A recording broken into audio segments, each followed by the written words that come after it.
अस्सलाम वालेकुम Pakistan property leaders, मैं राना अदनान मुदस्सर बात कर रहा हूँ और आज आपको इस वीडियो में हम ये बात बताएंगे कि बहरिया टाउन मैनेजमेंट ने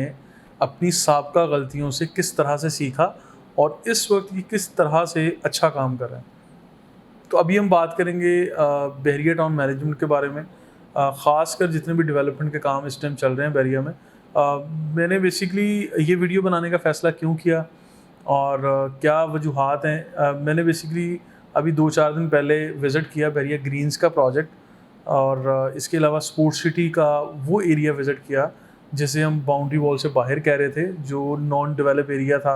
या डिस्प्यूटेड लैंड कहलाता था। इसके ऊपर हमारी अगर प्रीवियस वीडियोस आप देखें, बेशुमार हमने कमेंट्स किए हुए हैं, अच्छे बुरे हर तरह के कमेंट्स किए, क्योंकि जो हालात चल रहे थे उसी के मुताबिक कमेंट करना, उसको रिपोर्ट करना, आप तक पहुंचाना हमारा फ़र्ज़ था। आज ये वीडियो बनाने का समझ लें, ये वीडियो बनाने की नौबत क्यों आई? वो इसलिए आई कि मैंने चंद दिन पहले विज़िट किया बहरिया ग्रीन्स का प्रोजेक्ट और वहाँ पर तेज़ रफ्तार जो समझ लें कि डेवलपमेंट का काम हो रहा है और मॉडल स्ट्रीट का वहाँ बनना, उसके हाउस टूर्स भी हमने दिए हैं और फिर ये सारी साइट्स जो आपको विज़िट करवाई, उसका बहुत अहम रोल है बहरिया टाउन का। क्योंकि वो देख के फिर मुझे अंदाज़ा हुआ कि बहरिया टाउन ने शायद अपनी साबका गलतियों से बहुत कुछ सीखा है और टाइमली डिलीवर करने का टाइम आ गया है कि बहरिया टाउन स्पोर्ट्स सिटी का भी वो वाला एरिया जो बाउंड्री वॉल से बाहर था, उसके ऊपर भी बड़ी स्पीड से काम कर रहे हैं और अपने कस्टमर्स को इस वक्त जो मर्जिंग सारी चीज़ चल रही थी, आउट ऑफ बाउंड्री वॉल से लोग परेशान हो जाते थे या फासले की वजह से परेशान थे। तो मेरा ख्याल है कि जितना एरिया आगे बहरिया टाउन कवर करने जा रहा है, तो मेरी अंडरस्टैंडिंग के मुताबिक ये रफ़ी क्रिकेट स्टेडियम का जो पोर्शन है, और स्पोर्ट्स सिटी का पोर्शन है, ये अभी तो हमें बहुत दूर लगता है कि मेन गेट से अप्रॉक्सीमेटली कोई 18 से 20 किलोमीटर या 22 किलोमीटर के फासले पर है ये। लेकिन जिस तरह बहरिया ग्रीन्स फैलता जा रहा है आगे और एरियाज़ आगे बहरिया टाउन ऑक्यूपाई कर रहा है, तो हमें ये लग रहा है कि रफ़ी क्रिकेट स्टेडियम जो है वो बहरिया टाउन का मिड कहलाएगा। तो इतना बड़ा एरिया आगे तक स्प्रेड होता जा रहा है या आप समझते हो ऑक्यूपाई करते जा रहे हैं और फिर वहाँ पर जो लैंडस्केप है, बड़ा टफ़ लैंडस्केप को बहरिया टाउन जिस तरह से मैनेज कर रहा है, वहाँ पे मैनेजमेंट सारी लगी हुई है, कंस्ट्रक्शन के लोग लगे हुए हैं, डेवलपमेंट के लिए मशीनरी लगी है, हैवी मशीनरी वहाँ काम कर रही है। इन सारी चीज़ों को देख के मतलब मेरा एक्सपीरियंस ये कहता है कि बहरिया टाउन ने जिस तरह प्रीवियसली कुछ गलतियाँ की, गलतियाँ कह लें या गलती कोताही और डिलेड जो सारे काम हो गए, उन चीज़ों को अब शायद ये कवर अप कर रहे हैं या अपने नेक्स्ट अच्छे टारगेट्स को टाइमली मीट करने के लिए ये आप समझ लें अनबिलीवेबल तेज़ी से ये लोग काम कर रहे हैं। और वो हमने खुद देखा भी, हमने कवर भी किया। अभी ड्रोन फुटेज वाली हमारी वीडियोस बाकी हैं जो इंशाल्लाह हम देंगे, क्योंकि मैंने जिक्र किया था कि हम सीरीज़ ऑफ वीडियोस देंगे। कुछ मैंने वहाँ पे खुद साइट टूर के दौरान वीडियोस बनाई, वो भी हमने अपलोड की, और कुछ अभी हमारे पास ड्रोन फुटेज है जो वहाँ की सारी डेवलपमेंट चल रही थी, जिसमें प्रीसिंक्ट 61, प्रीसिंक्ट 62, प्रीसिंक्ट 63, ये तीनों प्रीसिंक्ट में जहाँ जो जिन लोगों को पहले प्लॉट्स नहीं मिले थे उनको अकोमोडेट किया गया, और फिर इसके साथ साथ बहरिया ग्रीन्स का वो सारा एरिया जहाँ पे प्लॉट्स आ रहे हैं, और फिर वो सारा एरिया जहाँ पे वो 75 यार्ड्स वाली डील है और मॉडल हाउस बन रहा है, और फिर वो मॉडल स्ट्रीट का बनना, वहाँ पे कमो बेश तकरीबन 20 घर बन रहे हैं और इस स्टेज पर है इस टाइम घर के। वहाँ एलुमिनियम, ग्लास और वुड वर्क और सैनिटरी जॉब जो है, टाइलिंग, यानी फाइनल जॉब चल रही है वहाँ पे।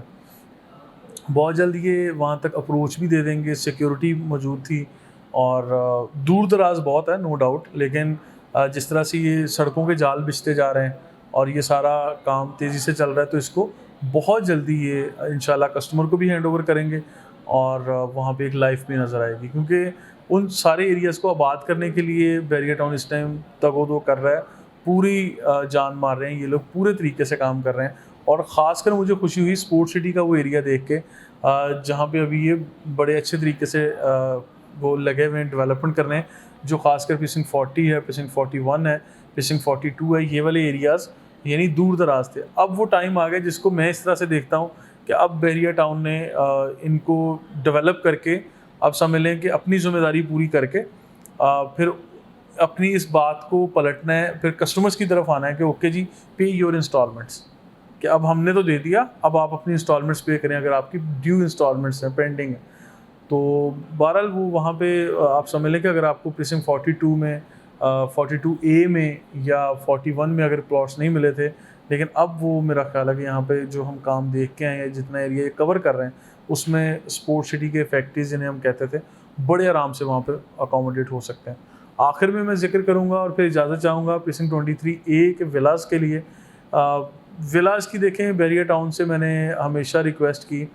आज भी मैं रिक्वेस्ट करता हूँ इस वीडियो के अंदर कि अगर बैरिया मैनेजमेंट प्रीसिंक्ट 23A विलास को तमीर करे और अपने उन